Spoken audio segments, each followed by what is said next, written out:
আপনি কি সেই খালাম্মা যে কচি কচি ছেলেদের দেখে কুদৃষ্টিতে তাকান?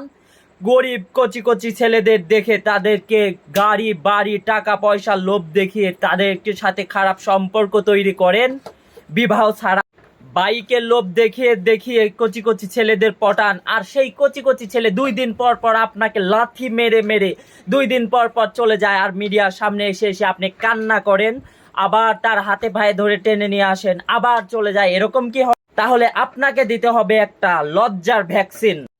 আপনি কি সেই সাংবাদিক নামের হামবাদিক যে কুচি কুচি খবর বের করেন আর সোশ্যাল মিডিয়াটাকে আপনি টয়লেট বানিয়ে ফেলেছেন?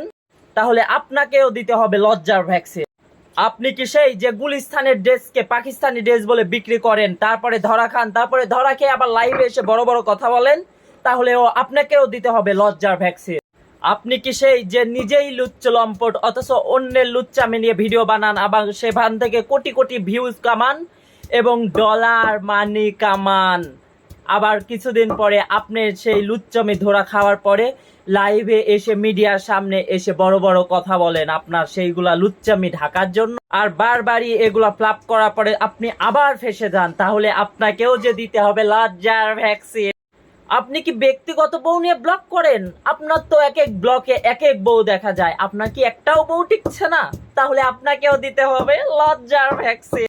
এরকম এরকম নির্লজ্জ বেহায়াদের জন্য আমি নিয়ে এসেছি লজ্জার ভ্যাকসিন। যাদের যাদের এরকম লজ্জা নেই তাদেরকে আমার কাছে পাঠিয়ে দাও, আমি দিয়ে দিব লজ্জার ভ্যাকসিন।